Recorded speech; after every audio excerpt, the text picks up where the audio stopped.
Phototherapy with utilizing ultraviolet light is a well-established treatment for inflammatory skin disorders. We are using many different ultraviolet B lamps.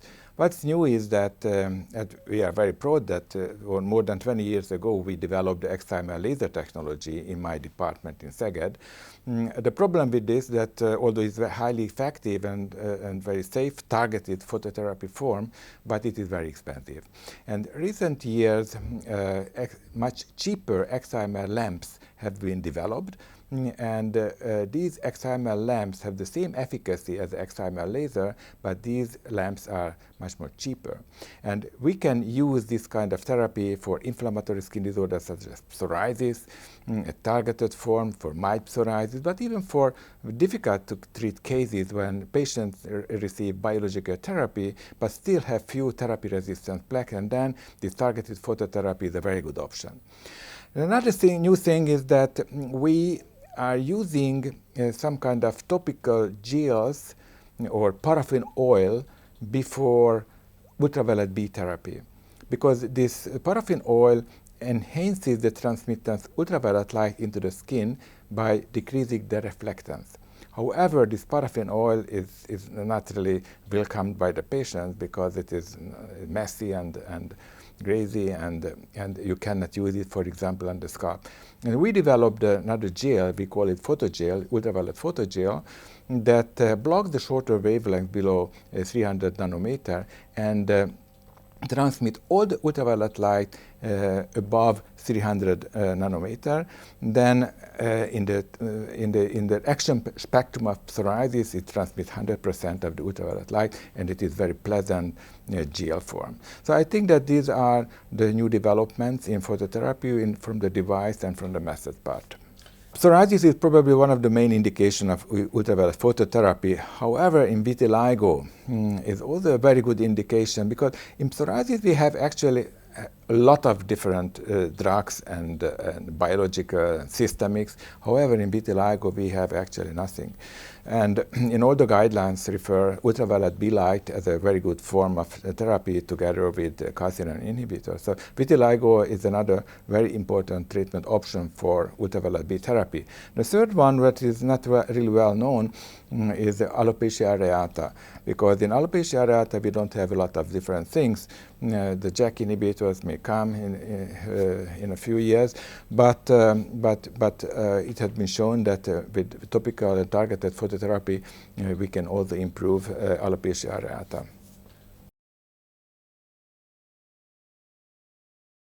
We must not forget that phototherapy is a well-established and safe form of the therapy of different inflammatory skin disorders. Nowadays, when we are talking about biologicals and other JAK inhibitors and other systemic drugs, sometimes phototherapy is forgotten. But we dermatologists are responsible for this field, and we must not forget that this might be a very important treatment option for our patients. So we must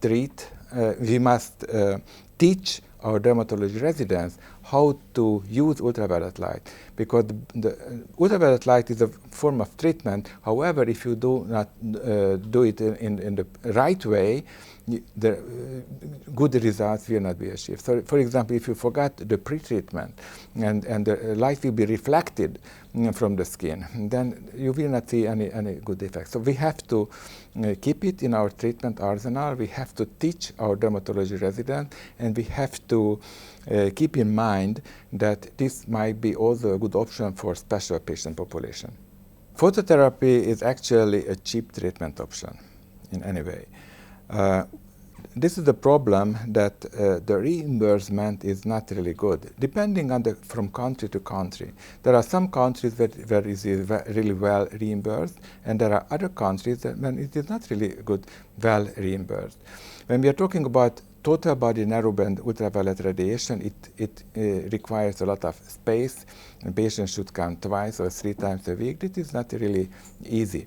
When we are talking about targeted phototherapy with XIML laser or XIML lamps, these are somewhat more expensive forms of the light therapy, but also depends on the reimbursement. For example, in the excimer laser is very well reimbursed in the United States, but not, for example, in Hungary. So the patient should pay to get this treatment.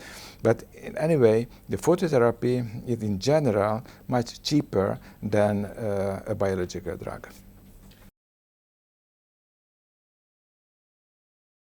I think that new devices are coming that are even cheaper than the current ones.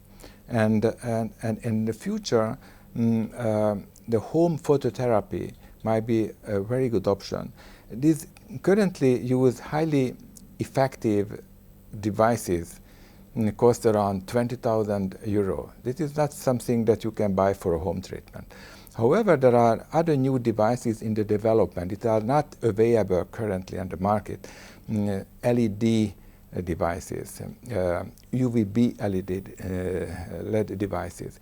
And if these become cheaper and you can buy it for home therapy, this targeted phototherapy might be used also at home for psoriasis, vitiligo, and any other indications. So this might be a future, cheaper devices that might be used at home, and the home phototherapy can be managed via teledermatology, telemedicine.